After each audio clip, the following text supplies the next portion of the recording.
Well, here we go again.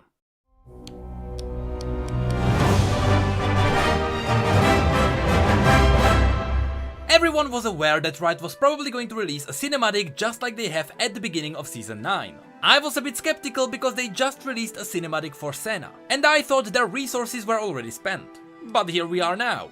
Bunch of nerds gathered around the video, ready to debate the significance of Garen not being able to tie a proper knot. So just like we went through the entire cinematic released last year, we are going to explain what is happening in this cinematic too.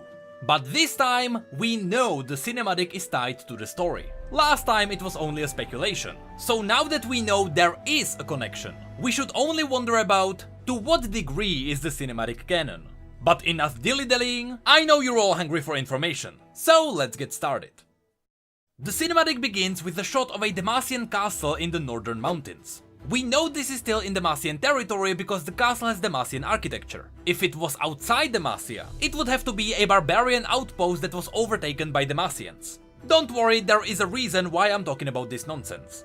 As the shot gets closer to the inside of the castle, you may notice only a single massive gate with nothing else around. That might be because this isn't a castle where people would live. But rather, from further away, it all looks like a fortress that is defending a path through the mountains. Which, if you remember Silas's latest story, makes a lot of sense. In case you don't know, after Silas escaped the Demacian prison, he traveled north to team up with the Winter's Claw. We literally released a video about this a couple of days ago. Silas got the Winter's Claw on his side by telling them about hidden pathways that would take them right into the Demacian richlands. And this fortress is very likely protecting one of these hidden paths. In this scene you may notice Garen retreating inside the fortress, where he was met by hooded Lux. What's peculiar here is that Lux doesn't have her staff, even though she got it from a mage at the end of her story arc. And unfortunately, her missing staff isn't really explained at all. It might seem like she doesn't have her staff with her because she's hiding that she's a mage, but that is not exactly the truth, as you'll see later. Anyway, the initial scene ends with a close-up of Garen before he gets smacked by ice magic. The interesting detail here is that we can finally see what the Crown Guard crest looks like. I always thought it was supposed to be the eagle crest that players got as an icon. And when Garen showed the Crown Guard crest in the comic, I thought that one was just a lazy rendition of it. But here the cinematic shows us what the actual badge looks like. And I have to say, it does match the comic. So this is the canon version of the badge. It's a Demacian raptor with a crown. Anyway, moments later, Garen says hello to some icy magic, and we get transported to Zone. Immediately at the beginning, you can see the Piltover sigil. So right now, we are actually not in Zone. We are in Piltover, which is very important. It means that the Zonaite goons we see here broke into a Piltover facility. It's not any kind of a noble house because the people they kicked in the face aren't dressed particularly well. They look more like technicians. And things finally start making sense when you look at the background and the foreground. These bars indicate that the Zonaite goons broke into prison, which gets further proven by the fact that they came here to free Urgot. Now you may be asking, how did Urgot get here? Last time we have heard about him, he was starting a revolution deep inside the sumps of Zone. Well, this was actually explained in the story Child of Zone. You may not know about this because we haven't covered the story yet. So here's a super TLDR version of the latest story of Urgot.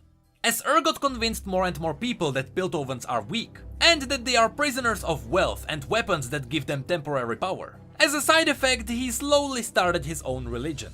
Urgot wasn't just a powerful man. To his followers, he was an idea. An idea that people shouldn't live in dirt just because they were unlucky in life. They should live good lives because they have the strength to do it. This meant that anyone who blindly ran after wealth was an enemy to Urgot and his followers. This included rich barons too. And when things started getting dangerous for the barons as well, they called the Wardens of Piltover for help. Now, the Wardens have never heard about barons calling for help, so it was obvious that something weird was happening. And so Caitlyn teamed up with Vi to investigate what was happening. After that, they found out that there was a group of people branded by a sigil of a spider, who were done living in the dirt, and who followed the Dreadnought into a better future. At the end of the story, because they were 2 against 1, Caitlyn and Vi defeated Urgot. Vi had a chance to straight up kill him, but Caitlyn stopped her. Instead, they tied him in Caitlyn's net, and that's how he got captured. That's why we can see Urgot chained here in a Piltovan prison. Then the cinematic cuts to Shurima. Or at least we believe it is a Shuriman tomb. it could also be one of the hidden tombs beneath Zone. Because not only do we know that Zone used to be called Oshrava Zone, which was an ancient Shuriman port city, but Ezreal already had a story where he traveled to the hidden places beneath Zone. So this part of the cinematic might be a reference to that story. What's cool here is that Ezreal picked up the Tear of Goddess, which previously wasn't canon, so I'm curious to see if Riot uses this item in the future.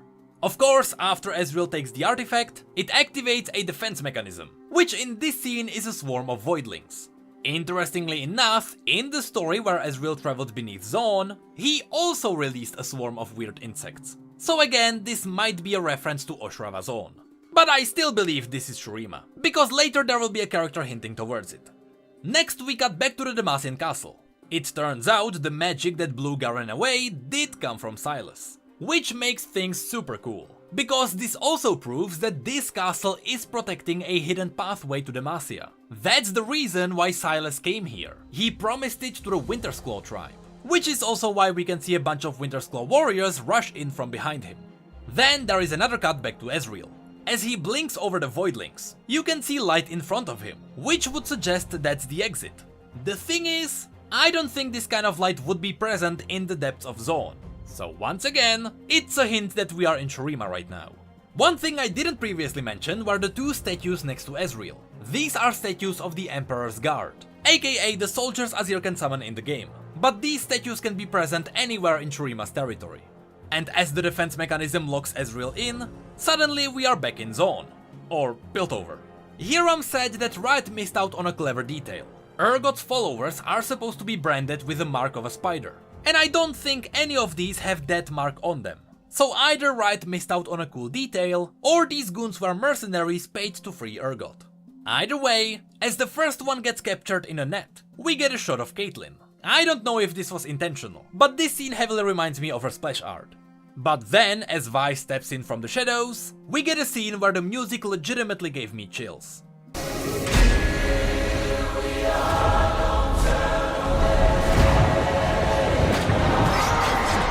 Alright, let's break it down.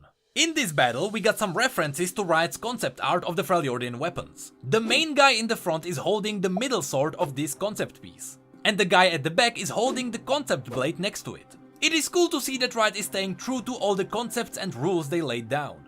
As Lux got knocked on the ground, you can see Garen do a little half twist before he leaps forward. This is a reference to Garen spinning, since he does it in every cinematic where he appears. The directors mentioned that they can't let Garen madly spin around, so instead they try to go for these subtle hints that make sense.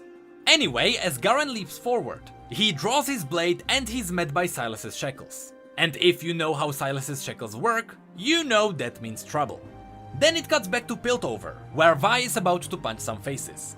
A really cool tiny detail is that here you can see her Sheriff's Assistant badge, which is something you can only barely see on her model in-game. But then she punches people in the face. And listening to the sounds, I am pretty sure this guy is dead. Then we quickly jump back to Shurima, where Ezreal gets saved by the only other person to ever build Muramana, Kai'Sa. And now we're back in Piltover, where Vi continues punching people in the face, with the occasional snipe from Caitlyn. At this point the goons realize that their only chance to survive is to let Urgot go free. And so, with an unfortunate shot from Caitlyn that only hit the goon's metal arm, he did just that. And as Urgot goes free, another nice detail is that you can see Urgot's arms locked in metal cases, which fall off as the chamber unlocks. You can see a small metal case on his left arm, and one massive lock on his arm cannon. And once Urgot got free, all hell broke loose. And now we are back in the Demacian battle. As Sylas and Garen have a duel, I like how Sylas is frantically slashing his chains around, because this is exactly how the stories describe Sylas fighting.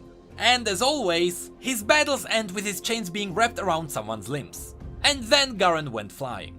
And now we are in Shurima again. Since Kai'Sa is now protecting Ezreal and allowing him to escape, it's clear that she doesn't care about the fact that Ezreal just disrespected the ancestors by stealing an artifact. She's there to defeat the Void, and that is all she cares about.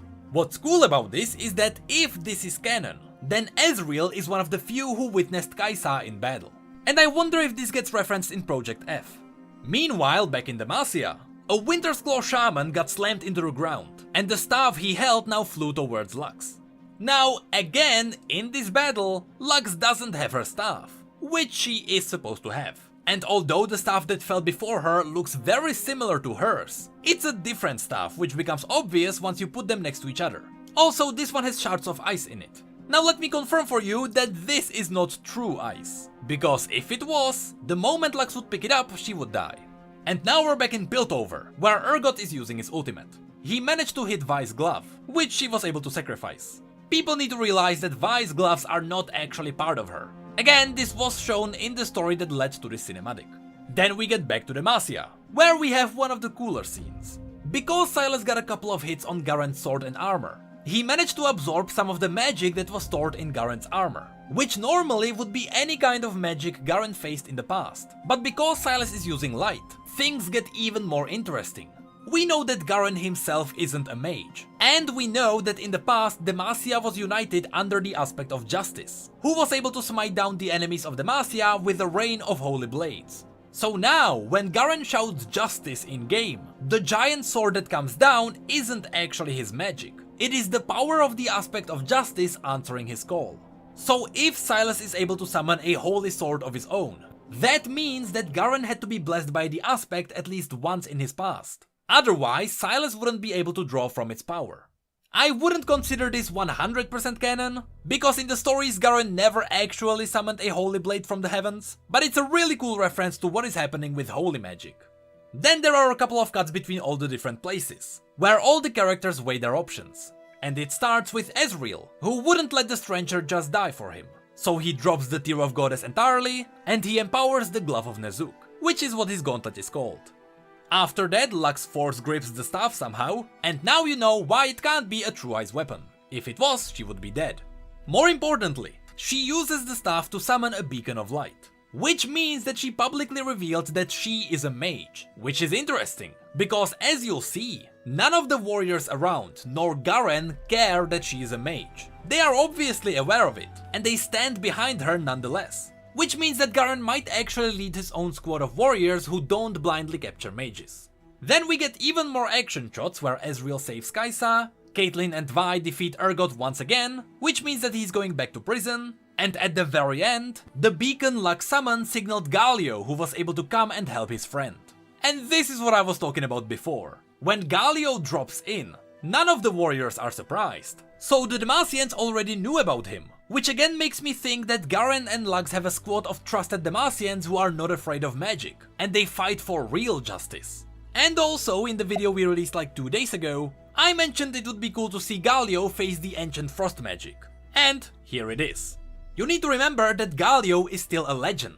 Pretty much no one but Lux knows that Galio can even live. To the vast majority of Demacia, he is just a statue. So if Galio suddenly dropped into the battlefield, the Demacians would be as scared as the Freljordians. That's why it is weird to see everyone being so calm. Lastly, let me quickly talk about the soldiers themselves. Garen is supposed to be connected to the Dauntless Vanguard, which are elite Demacian soldiers. But if you look at the armor of these Demacians, none of them have the iconic helms with golden rimming. So these aren't necessarily the most elite soldiers, but they seem to be loyal nonetheless. The bottoms of these helms seem to have feathers engraved into them, and I wonder if this means that these soldiers are northern Demacians. Because in the north, that's where Demacia breeds their raptors. So feathering on the armor would make sense. And with that, Lux uses her light to take Silas down. Again, remember that although these stories are based on real lore, they shouldn't be taken as 100% canon scene by scene. These cinematics only explore future stories that are likely coming in some form. That's the way the Awakened cinematic was put together. But it is still awesome to see how direct Riot was with this year's cinematic. The Demacia and Piltover scenes are pretty much directly continuing the lore. Riot purposefully released their stories a month earlier to set them up, which wasn't the case with any of the storylines last year. I just really hope that Riot turns this into a yearly thing. Their cinematics are amazing, and people really appreciate them. And the more details we learn, the better. I just want to know, where did Garen learn to tie knots? Because God knows he will never untie this mess. Hey, did you know that we have social media and Twitch where we talk about other League facts and stories? And did you know that we have need mugs and shirts too? The links to all of that will be below. And as always, thank you, come again.